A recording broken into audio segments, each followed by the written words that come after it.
Good morning. We're going to go ahead and get started.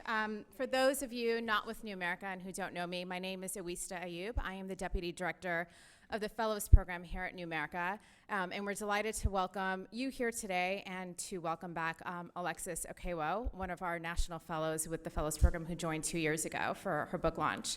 For those who don't know, the New America Fellows Program brings on thinkers, journalists, producers, practitioners, and scholars whose work enhances the public conversations about some of the most pressing issues of our day. In an age where journalism is dominated by the 24/7 news cycle and academia is becoming ever more esoteric, our fellowships provide opportunities for talented individuals who need support to pursue more ambitious endeavors. Books, films, photo essays, long-form storytelling, policy projects are some of the projects that we've supported over the years.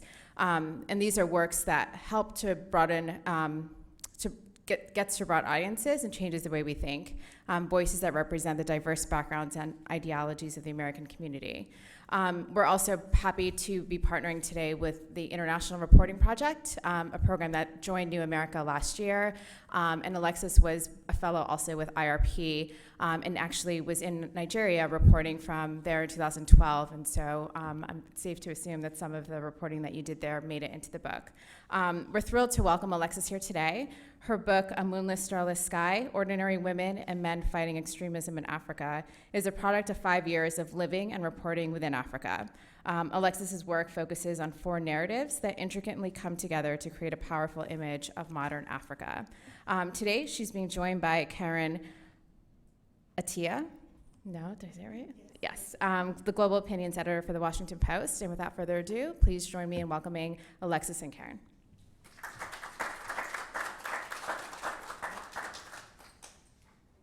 So I guess we'll just jump right into it. First of all, thank you guys. Thank you, New America, for having me here today to take a break from the interesting news cycle lately to come and talk about a continent that I've personally been very passionate about in my career as well, and to be able to talk to a friend of mine actually on her book, which I'm extremely proud of you for. So this is a real honor. So again, thank you guys for having me. So I guess to start off with, I mean, personally, I couldn't put this book down. I think, Alexis, what you did, and this is character-driven, this is the human-driven, and you really connect with the characters. You want to know what happens to them. You want to know about their desires, their likes, their conflicts, their choices, I think. And this is really about, like, ordinary people having to make extraordinary choices given sort of the circumstances that they're in. As Awista said, it took you 5 years to live and report this. Can you talk a little bit about even what made you decide to put these stories together, and a little bit about that process of finding these people and how you got access? Yeah, I mean, I think the reporting for this book really kind of started in 2012 with the first story in the book about a couple in Uganda who were both kidnapped by the LRA rebel group. But it was about 2 years later, when I was reporting on the Chibok kidnapping in northeastern Nigeria, that I began to realize that the kind of stories I was choosing and reporting were following a specific kind of pattern. They were usually about people who found themselves in extreme situations and how these situations affected them, how it changed them, and how usually the people in these situations rose to the occasion in different ways and chose to preserve their lives or fight back in a variety of ways. And so once I realized this pattern and began to think about the way extremism in Africa was covered, which I felt was often about the nature of radicalism, but also trying to understand the perpetrators, trying to understand the extremist groups who were responsible for this, which is important to understand. But with these kind of stories, I felt like the people who were experiencing this were often painted as victims simply, or people who were suffering. And what I found is that in these situations, people were often resisting in different ways. That they weren't just passive, like living through war, living through terrorism. That they were trying to fight back in different ways, whether it was something as overt as activism, or something as subtle as trying to play basketball in a place where you were threatened with death for playing basketball as a teenage girl. And so all of these things attracted me. And once I found the people I wanted to focus on, it was then about convincing them to let me into their lives and follow them around for periods of time and tell their stories. And so that was the hardest part, but it did work out. I have to say, I think out of all these places, you know, I think the most dangerous were working in northeastern Nigeria and Somalia. Somalia was the most difficult because it's an active war zone. But you know, my goal was trying to be as close to the subjects as possible and give a sense of their lives. Can you talk about maybe pick like a character, just to give a snapshot of one of the stories? I mean, maybe pick, I don't know, I'm sure you love them all. Like you don't have a favorite child per se, but like maybe to chat about which story or which character was sort of your favorite or most interesting to follow. Well, I think, you know, one story that I had been wanting to do for a long, long time was about teenage girls who play basketball in Somalia despite threats to their lives. You know, I'd seen a photo essay of them several years earlier, or a photo essay of some of them, and I was just struck by the fact that these teenage girls were playing the sport in a country where because of increasing radicalism, increasing conservatism, it was taboo just for them to put on pants and wear shirts and pick up a ball. And yet they were doing it anyway. And the main character that I focused on, her name is Aisha, had been threatened at gunpoint. She had received death threats on the phone, so had her mother. And yet she wasn't trying to be an activist. She just wanted to live her life. She wanted to go to the court and play and see her boyfriend and go out at night. And that was the kind of thing that impressed me so much through the book, is these kind of ordinary and rare acts of bravery. You know, not trying to be a hero or like a model for women, but just trying to live her life amid this extreme situation. And so I thought her story was incredible. I mean, you know, contrast that with someone else, like an activist named Biram, who's an anti-slavery activist in Mauritania, where slavery is still widespread. You know, he's a very radical person. You know, he's been jailed several times. He, you know, crowds were chanting for his death after he'd burned holy books of Islam that imams and politicians in this country used to support slavery. And so I was just struck, by the very bravery of all these people and the lengths they went to. Yeah. I wanted to know about access. So particularly like perhaps Mauritania, for instance, where it's been known that reporting or writing about slavery is very touchy. Again, I mean, this is a country where doing so carries heavy punishments, heavy also cultural taboos. So how did you even get around and get people to trust you in order to tell those stories? Yeah. I mean, I think in each case, it was about the people I was working with. I think, you know, in Mauritania, I immediately linked up with activists I was working on and the people around him, and then that facilitated meeting other people, because interestingly enough, even though they were antagonistic to the government, they were familiar with the people in the government and so it was a situation where once I became close with many of my subjects, I was often able to get access to the people around them, even those who might have been in opposition to them. You know, the same in northeastern Nigeria, where I'm writing about a vigilante group who's fighting Boko Haram, and my access to them was through my main character, who was one of the leaders of the group. And once I got him to trust me and let me in, and then I was able to kind of get to the people around him. As far as trusting you, I mean, you're of Nigerian descent, obviously. Mm-hmm. You're like me. I mean, my parents are Ghanaian and Nigerian, but I grew up here in the States.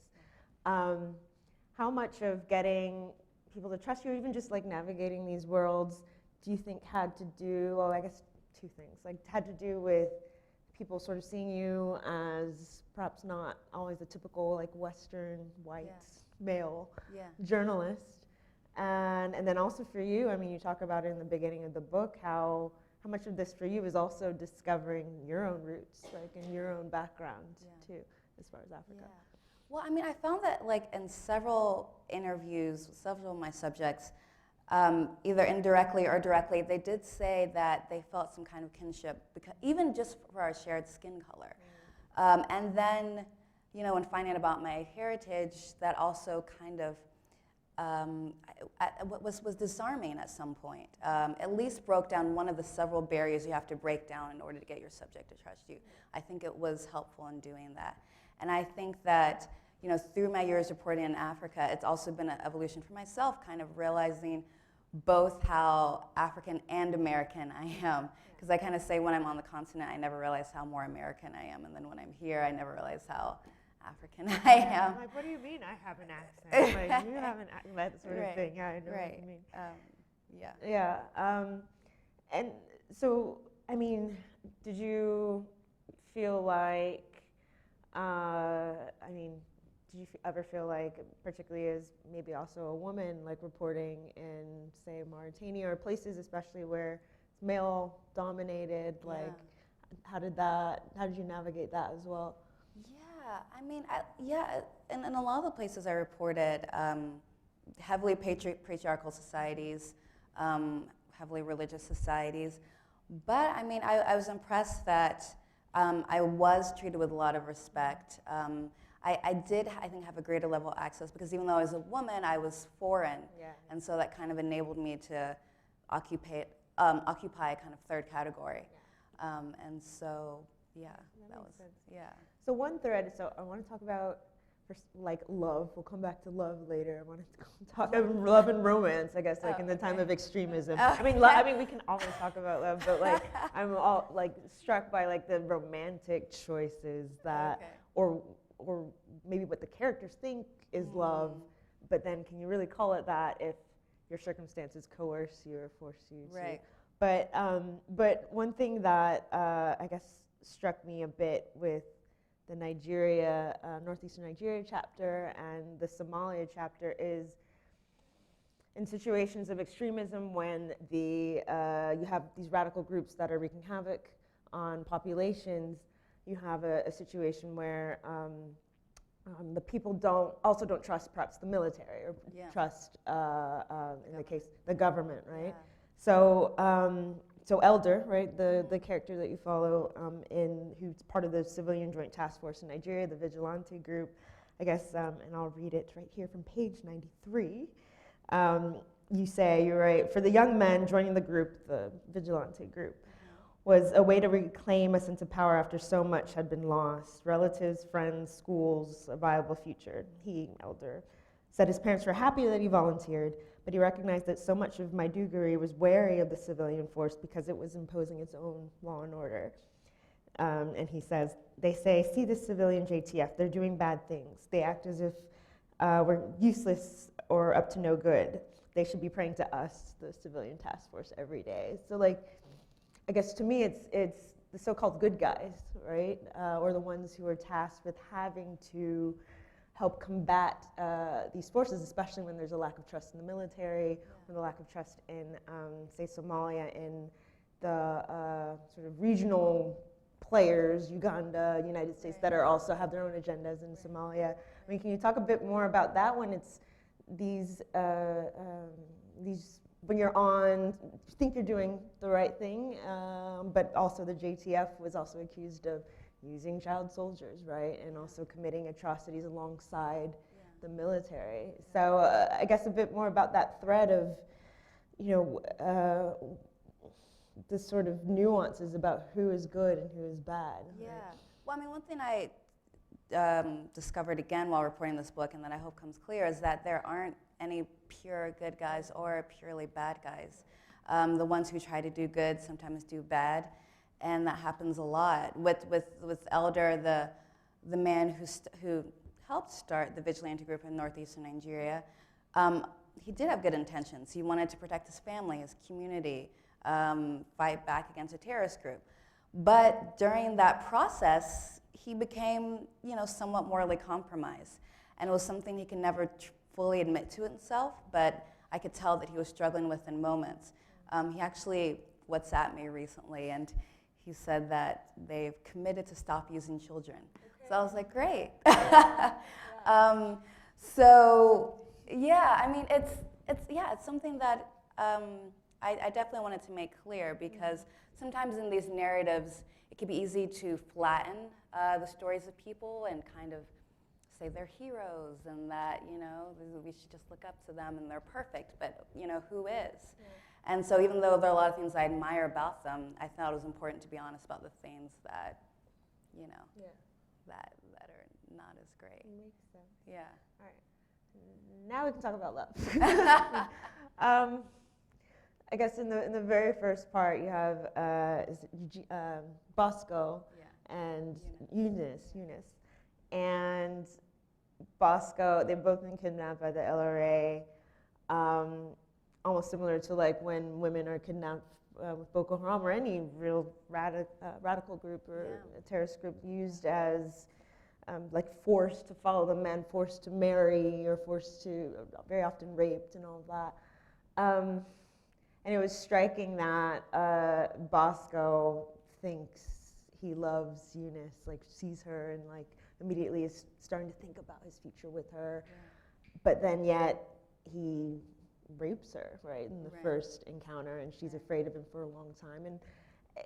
But then eventually they begin to kind of come together and realize that their sort of destinies are intertwined. Can you talk a little bit about that? Like Bush wives, Bush husbands, and choices about love in a time of war and extremism. Like, what did you learn?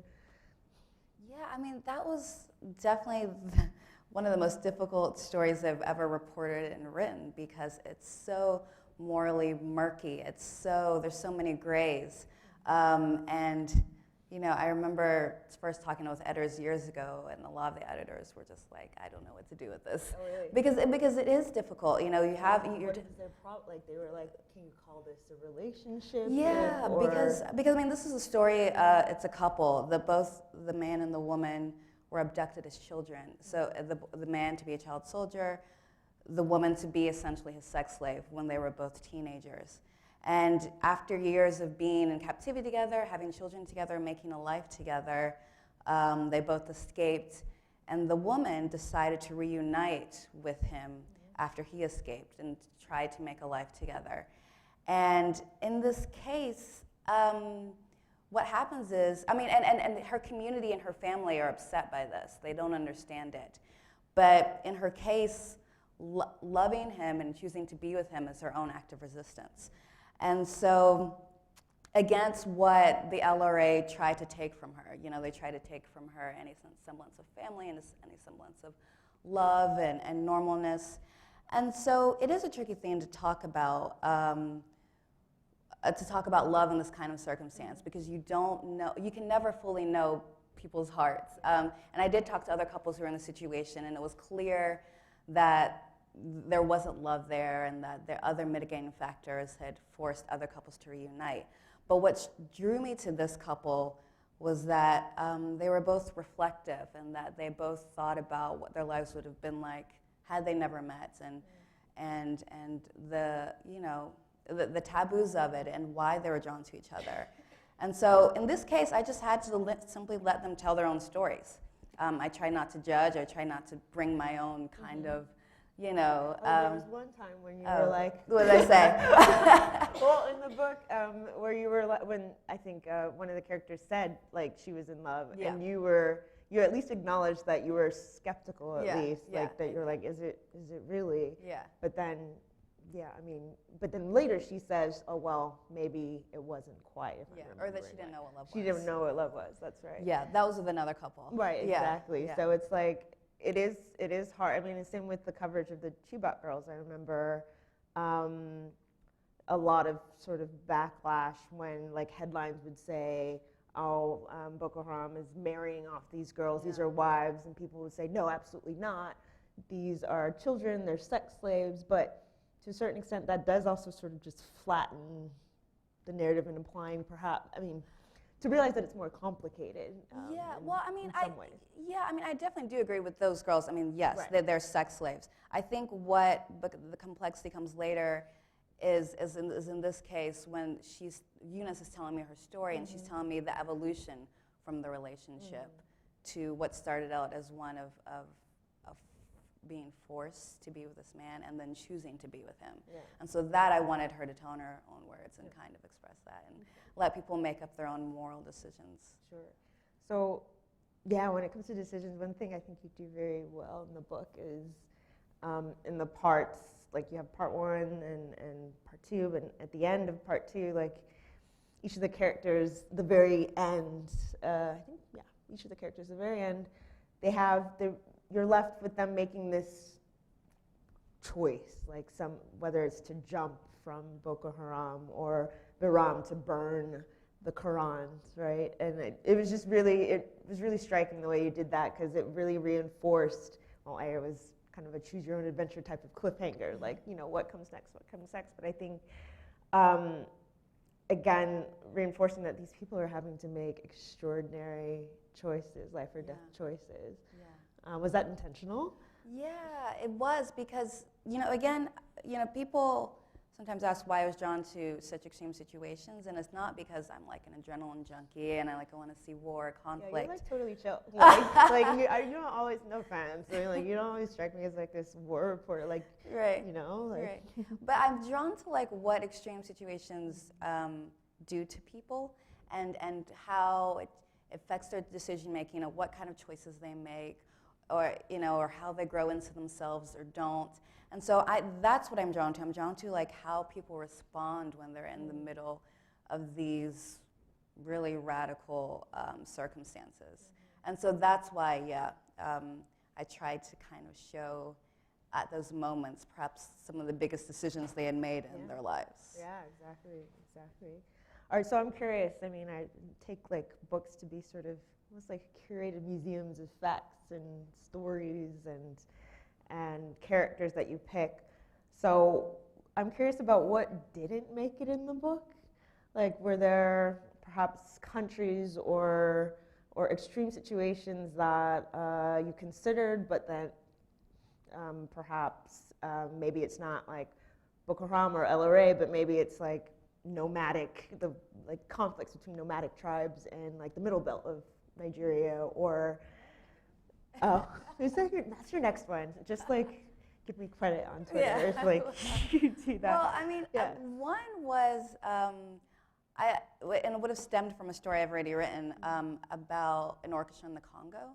Okay. Because the Congo, I was drawn to it because it's extreme and it's broken stateness and its broken government. In the state of its broken government. That to me is an extreme situation, because what I find interesting about the Congo is how people respond to that and kind of devise their own ways of being and living and provide for themselves. And so what drew me to that story many years ago, or not many years ago, I don't know how many years ago that was, but it was about this orchestra conductor who creates his own orchestra. It's purely self-taught, sort of all of his musicians. And it's a way of him creating art, creating appreciation for art in a place where there's no support from the state, from any kind of societal entity. And so I was drawn to him and what he was doing, and I wanted to explore it further. But I just couldn't get further access because he told me he was writing his own book. Okay. Yeah. Fair enough. Fair enough. Were there, so working in media, we often hear, and I'm sure you've dealt with this before in reporting, we often hear stories about Africa don't sell, or there's a certain pattern or a way or lens with which we approach Africa that editors that you're filing to back home tend to want. Was it difficult to get publishers to agree to this book? How was it received? What was that process like? Yeah, I mean, actually, the getting published with a book was way easier than selling any of my freelance articles when I was freelancing. And maybe it's because of that freelance experience. Because when I was freelancing from the continent, I felt like the bar was always so much higher for getting stories accepted, and so I started to realize what kind of stories would sell and how that intersected with my own interests. You know, if I'm writing about something or someone, it has to be someone who's extraordinary. It's someone who's doing something, really at a bar higher than maybe we have for other places in the West. And so, and that was something I was drawn to anyway. And so I think then when I was pitching this book idea, there was an appetite for it. And it was pretty easy to sell it. But it probably came from that experience of like freelancing and realizing. Yeah. Well, that and it's still sad to say there's still very much like a lack of humanizing work. I would say about. I think that's true for like newspapers, mainstream media, but like about Africa, frankly. So I mean, you talked about like stories or patterns of how Africa is talked about, but like in your mind, were you setting out to try to change that? Like, was that part of why you wanted to do this? And then I guess also in that vein, like, what would you be hoping to see more of as far as changing or improving reporting about Africa and in Africa, for that matter? Yeah, I mean, that's something that's always on my mind, even when reporting stories from the continent, is how to humanize stories, how to come at characters from a place of empathy as opposed to pity, how to show the nuances of Africans, the interiority, which I feel like is so often missing when we're reading about Africa, when we're reading about Africans. So that is always on my mind, and that's something I wanted to show here. And I think it's something that I want to see more of. I mean, I would love to see more journalists from the African diaspora reporting on the continent, because I do think it does bring a much needed perspective. I think that there's just something about having journalists from diaspora going, bringing a Western perspective, but then also, I think in a lot of times, a much needed relatability, a much needed empathy with the people they're writing about, not seeing them as so foreign, so alien, and that reflects, I think, in the writing. Yeah, no, I think that's definitely true. Like, again, we have similar backgrounds, and very similarly, like, I became interested in Africa because I felt like the narratives out there were so flat and so two-dimensional and, frankly, sometimes flat out racist, right? Yeah. And so you sort of have this like moral obligation to like try to do something to correct that. I remember I went to like an African Student Association gathering at, it was like Yale a couple of years ago or something, and there was a bunch of Yale students who were in the room, and I think I asked, I was like, how many of you think that coverage about Africa, stories or narratives about Africa are fair and are accurate? And like, nobody raised their hand. And I was like, yeah, okay. I was like, all right, fine. How many of you want to be journalists? Maybe like one or two raised their hands. Right. I was like, okay, how many of you want to be lawyers? How many of you want to be bankers? And I know I don't mean to stereotype, but it's like and for me, like, you have to get in the game. Like, it's kind of like for the diaspora, I keep telling people, I'm like, just start writing. Like, start telling the stories that you want to see. Yeah, that you want to see. Like, nobody else is going to do it for you, and if they do it for you, and they do it like not the way you would like. I mean, again, that's not to say that there aren't barriers and challenges. There's plenty. We can talk for another hour about like the sort of structural issues of how like getting into mainstream media. But it's I think again that's why it's so inspiring to see you do this, to show that like it can be done, and it's you do have, again, this sort of, you understand the American audience, you understand sort of what will relate back home. Right. But then also when people see you, and I've had the same experience, they're like, oh, my daughter, like, Right. my sister, oh, like, and it gives you a level of access and of comfort. So I definitely would be on that like team to try to get more of us, not only writing books, but also on panels, and also just, particularly here in DC, to be, because narratives are it's not just about having nice stories and nice journalism, but it's about like how it influences policy, frankly. Exactly.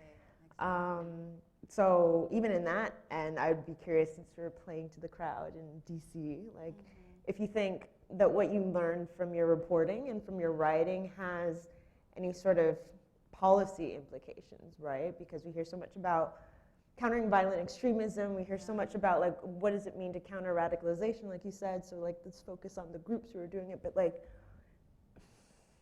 how from DC or Africa policy or even NGOs, like what do you think you've learned that policymakers maybe could even take away from this? That's a good question. I mean, it's a bit of a difficult one because, this book is obviously, it's not about policy, but one thing that helped me when I was reporting each story is that I was usually, not every time, but going in with a local organization native to that country that was working on whatever conflict or extremist forces going on. And often that organization was not really that well supported, doing things kind of low-key on the ground. And I think that, and usually the efforts that supposedly from the top down, from the governments that were supposed to be countering these forces, where the funds were either going missing or it was a sham or it was useless.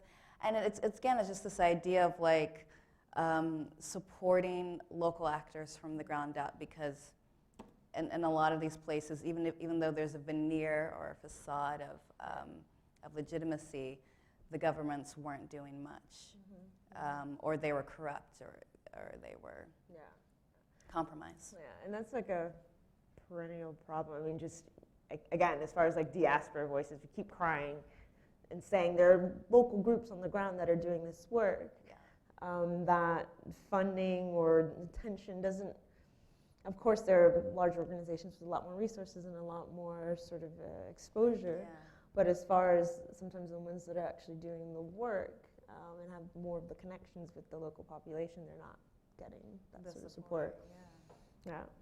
I mean, because it was just remarkable to me, in a place like Mauritania, where the government kept repeating this line, like, slavery no longer exists. It's banned. We'll jail slave owners. But still actually supporting it, the main group fighting them, because they weren't able to get registered by the government, was not eligible for any kind of international funding, didn't have any support. They were barely surviving on donations. And yet this was the group responsible for getting slave owners thrown in jail for freeing slaves, and was barely surviving on a shoestring. Now, in the organization was Save SOS. No, well, sorry, that also exists too, but BRM's is ERA. That's right. Yeah. So I'm curious, although, I know this is totally not even apples to oranges. This might be like apples to like Teslas, but I guess I'm just reading this and about like extremism and activism and sort of what's going on, I would say, even in the West, like when it comes to, frankly, like resisting, maybe we're seeing a lot more kind of overt like racism, xenophobia. People are wondering, how do we organize? How do we protect access to contraception? How do we protect any sort of progress that's been made on voting rights or police brutality, that sort of thing?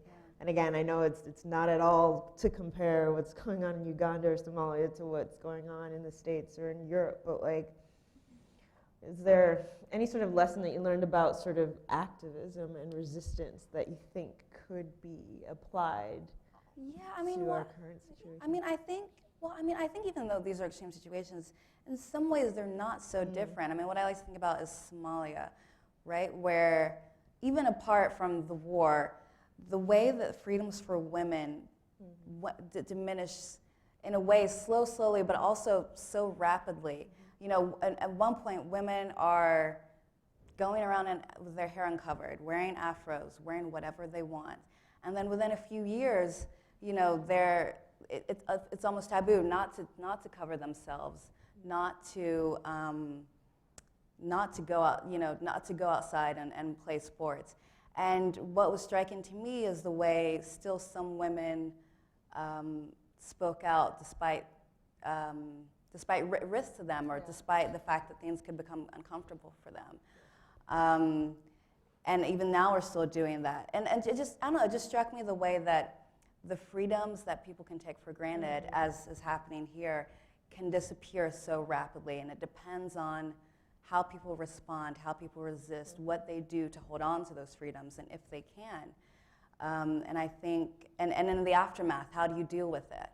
You know, in the case of Somalia, some young women are trying to live their lives anyway and do those things they used to do, but at great risk to themselves. What are we willing to do here? How are we willing to resist? And, you know, what will we do in the aftermath? Will we just go along with it, or will we try to fight back? Yeah, and it's different shades, right? It's obviously, like, to a certain extent, probably anywhere, is like a certain just sort of like basic level of self-care. Like, just, you know, something happens like a Charlottesville over a weekend, and you just tell people at the very basic level, just not to shut everything off, but like to continue doing the things and living your life like the way you would normally, and to just sort of take care of yourself, like find the activities, find your happy place, basically, right? Exactly. As a form of resistance. Like, I always think of the Audre Lorde quote, right? Like, the self-care, like, in that sense, is an act of resistance. But then you have, like, varying shades all the way up to, like, say, Biram, where he's, you know, overt activism and really sort of consciously thinking about, like, strategically, right? Like, how to organize people and all of that.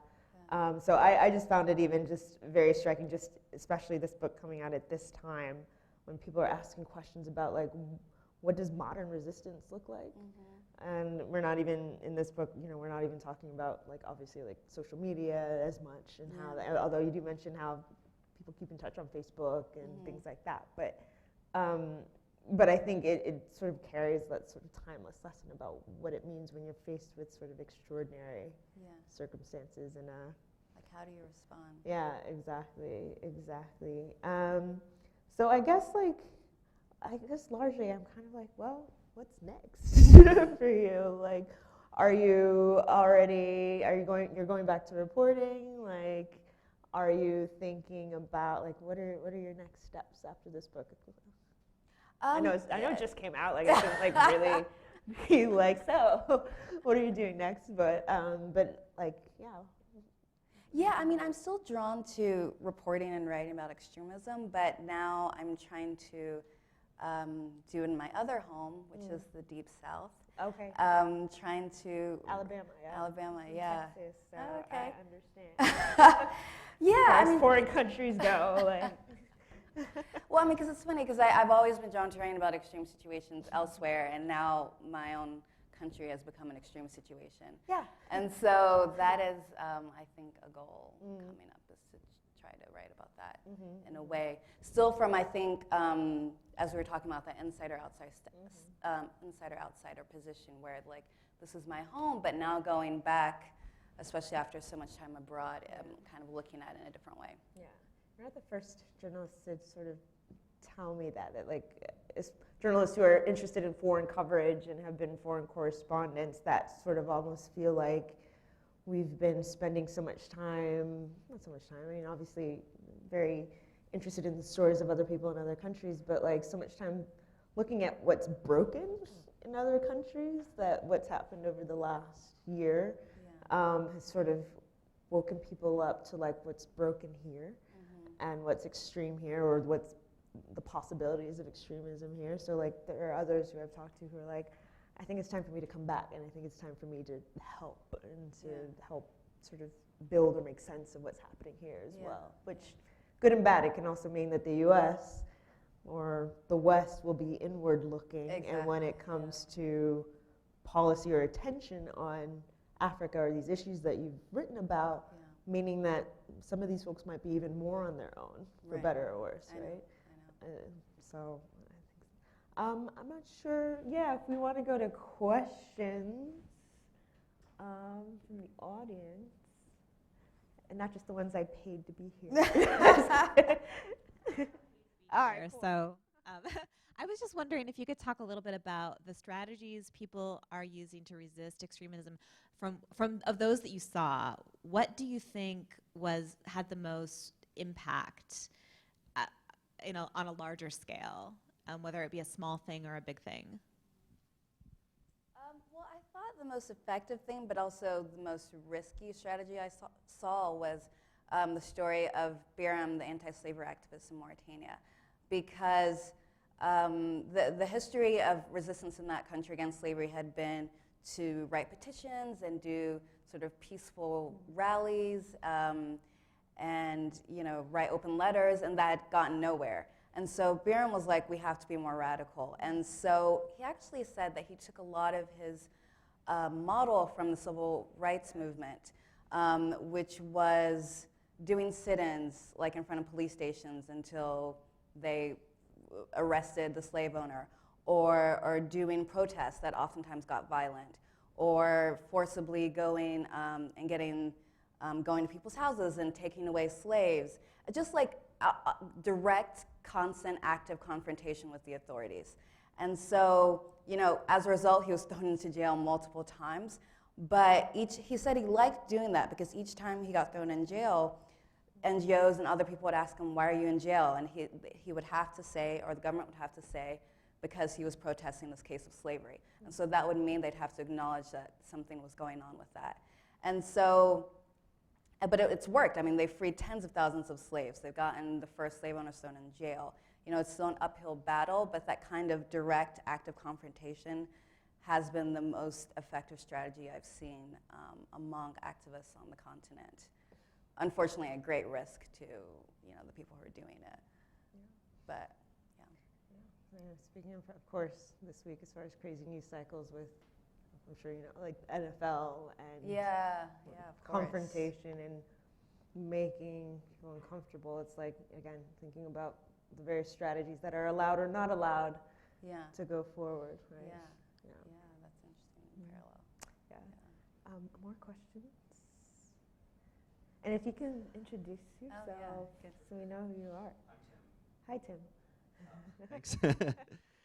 You said before that these are extraordinary people that you're writing about, and I wonder if you saw any common threads between them in terms of the types of character traits or something about these people that kind of tips them over into taking action where other people in their community aren't, or gives them the wherewithal or the strength or whatever it is that allows them to take this action. Do they have any common traits like that? Yeah, that's a good question. I mean, I think all of them, or at least most of them, even if they grew up with like single parents, or they're, in some cases, their fathers kind of bailed out early, they were raised by women and men who supported them and who told them that they could do things. Like when I was asking a lot of them, when they were asking them about what they wanted to do when they were young, a lot of them told me they wanted to be like great figures in their community. They wanted to be someone who was known as helping people in their community, or like a doctor or a leader of some house, someone people looked up to. And that was how a lot of them thought of themselves as kids. I'm going to be someone important. I want to be someone who helps. And I think that kind of helped, I think, when each of these circumstances became more radical, became more extreme, that might have triggered something. I'm even thinking of Aisha, the basketball player, who's not an activist at all, but she saw her mom playing basketball before the war, and her mother always told her, you can do what you want, you can cover your hair if you want, or don't, or, and so I think when things got worse, they kind of held that thinking inside them. What about like in the world of like religion and like and helping in one way, perhaps, to like provide strength and stability to the characters, but then on the other end, if they're sort of resisting against Islamist terrorism or how or Islam being warped, like how did that factor? That's actually a good point. I think, most of them consider themselves religious, whether Christian or Muslim, and that was a steadying force for them as well, a source of stability, a source of peace, a source of calm, and it helped them, I think, see in each case when the religions became warped by extremists, how the wide gap, the wide difference between it. And they weren't just going to go along with, like, Islam is saying, oh, you can't do that. Right. So, Hi, I'm David Smith of The Guardian. I just wondered, in your travels, did you often run into this collision between rights and traditions, so to speak? So, for example, when Barack Obama gave a speech in Nairobi, he talked about, there are good traditions, and bad traditions include the oppression of women and female genital mutilation, but at the same time on the ground, obviously one knows some governments and others try to use this sort of culture argument, and in particular, say to the West, don't lecture us about Western values. Was that a sort of constant tension, and did you reach any conclusions or see any ultimate solutions? Yeah, I mean, that's a good question, because, I mean, especially Somalia came to mind when I was talking to people in the government, like the sports minister or the head of the Olympic Committee. They would say, this is a cultural thing. We just can't have girls play outside. We can't, it doesn't look good to the community. But then when I talked to the actual girls and women, they were like, this is bullshit. So that kind of solved it for me in an indirect way, because at least I could show what these guys were saying. But then also the women and girls were saying, like, it wasn't always like this. Right. And we don't believe that. And yes, they're not in the majority, but I mean, I thought it was important to still say, to show that this is what they believe, this is what they're saying, to kind of get around that. Because that cultural argument is prevalent all over the continent, as you know. But I think when you dig deeper, you realize that not everyone buys into that. Yeah, in the back.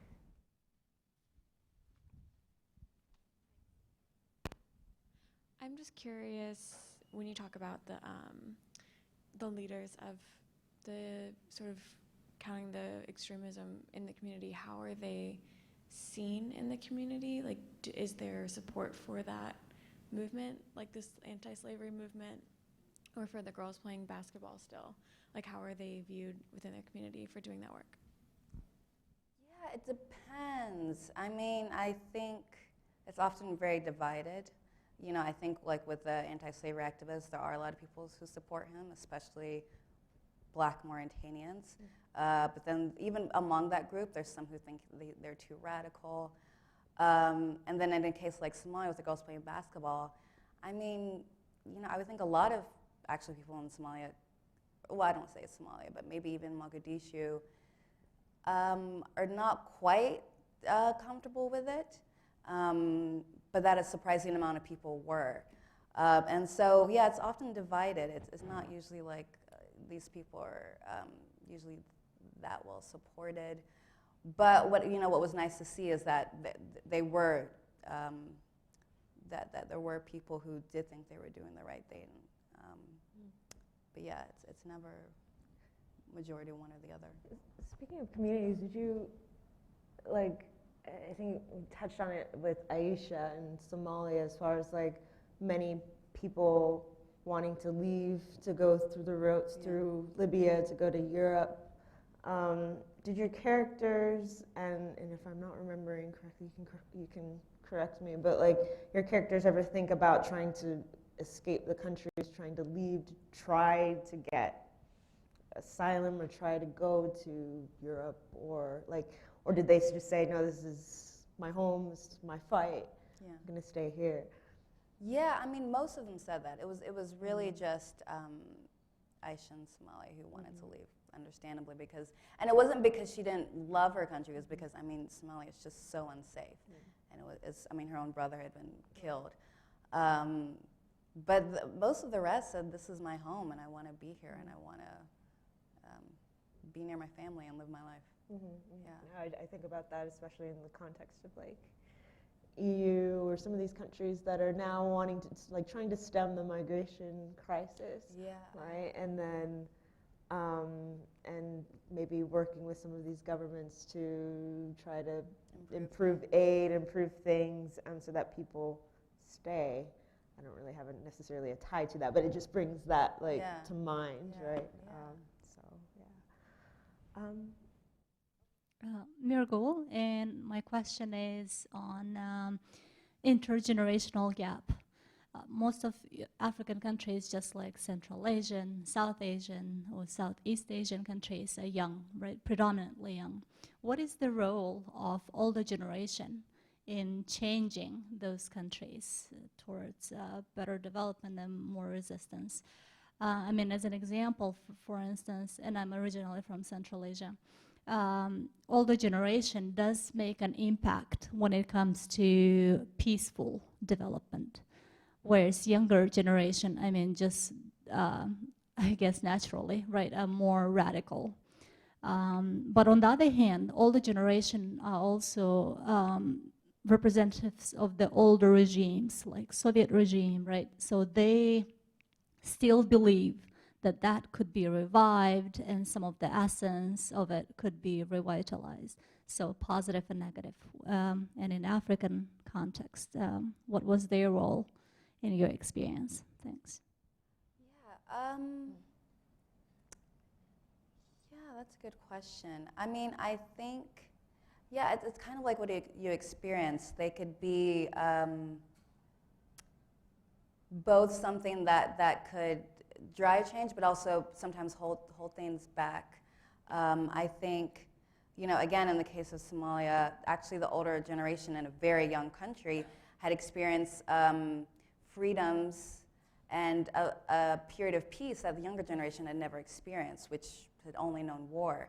And so in some cases, they brought that historical knowledge to kind of fuel the resistance in a way, because they would tell their children, this is how things used to be for women, this is the things how it used to be before radicalism came about, and their children grew up with that knowledge and want a return to that. And so in a young place like that, I think it was nice to have knowledge of what things were like before, especially in a place where it's been 2.5 decades of war and lawlessness. Sure.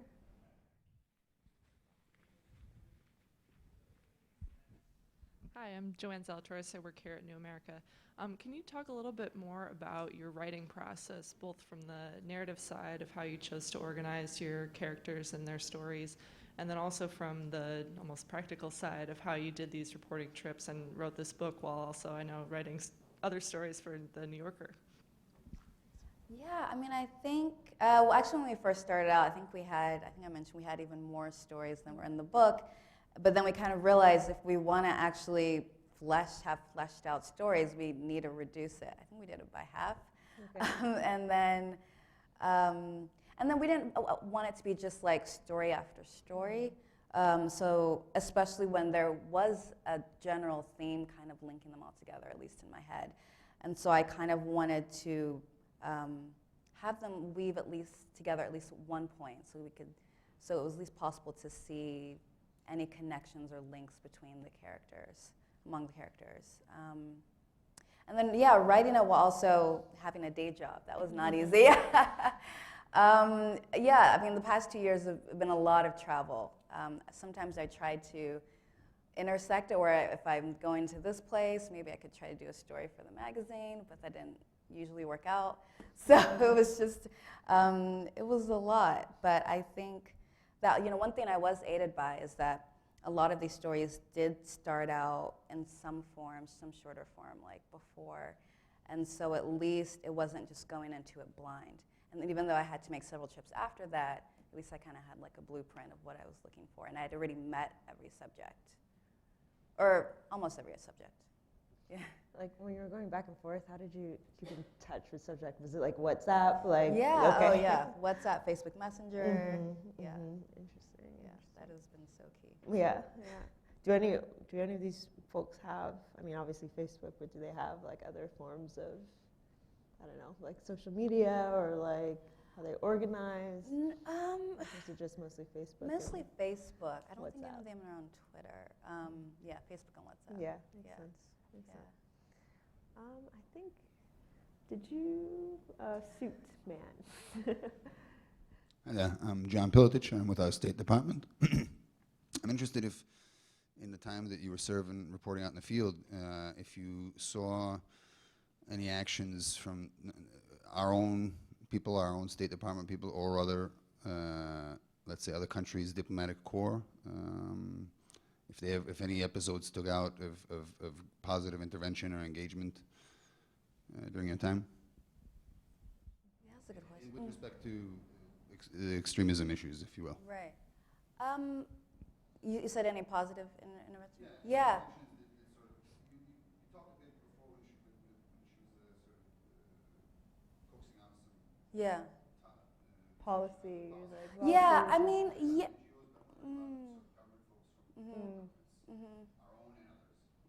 Well, I can't think of one case, again, with the anti-slavery activists in Mauritania. There was, the U.S. ambassador I know was often kind of working, having often kind of informal conversations with the Mauritanian government, especially when Biram was thrown in prison again and again. I know there was someone from, I think it was the State Department, the U.S. State Department, who was often in the prisons in Nouakchott, in the capital of Mauritania, helping to get out activists because they were often arrested for a myriad of like minor things. And so I know, and I think that was helpful in a sense, because the thing with the Mauritanian government, you can't confront them directly on these things. They just don't respond or they lie.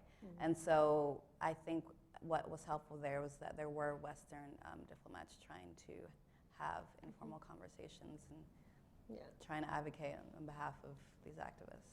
And on the flip side, were there But negative yeah, I was like, but on the other side, instances? yeah, I mean, I think, as this is something you guys probably all know, you know, in the cases of Somalia, in Nigeria, you know, in northeastern Nigeria, U.S. intervention hasn't always been helpful, sometimes counterproductive in the way, you know, in Nigeria, fueling,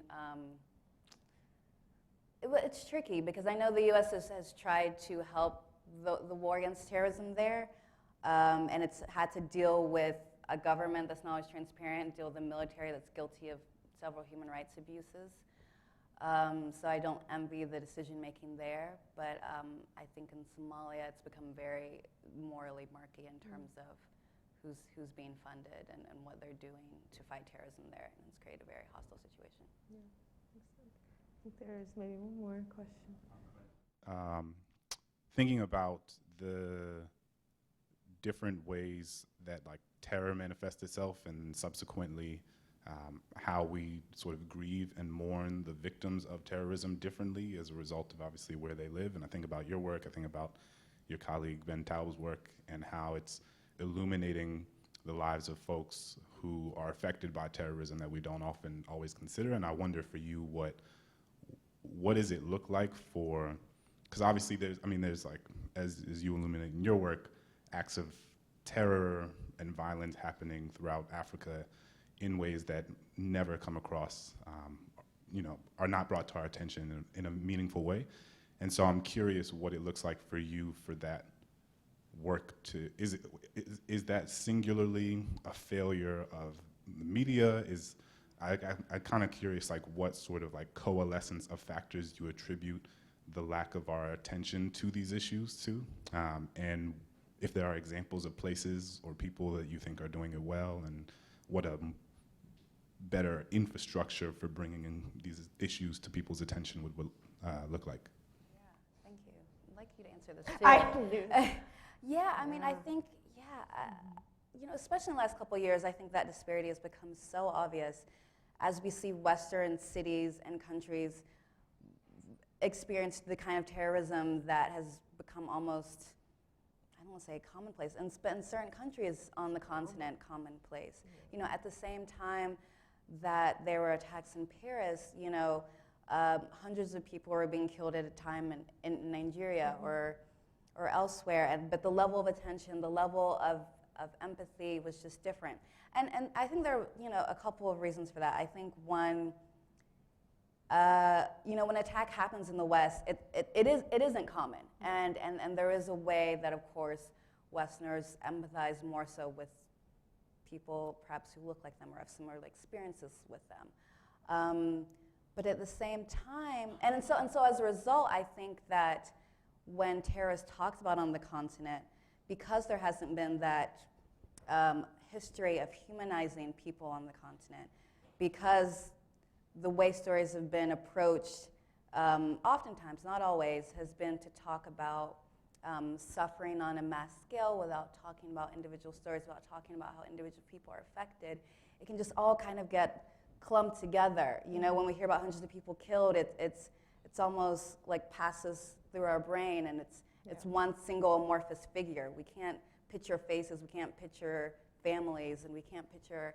And so that, I think, is a struggle.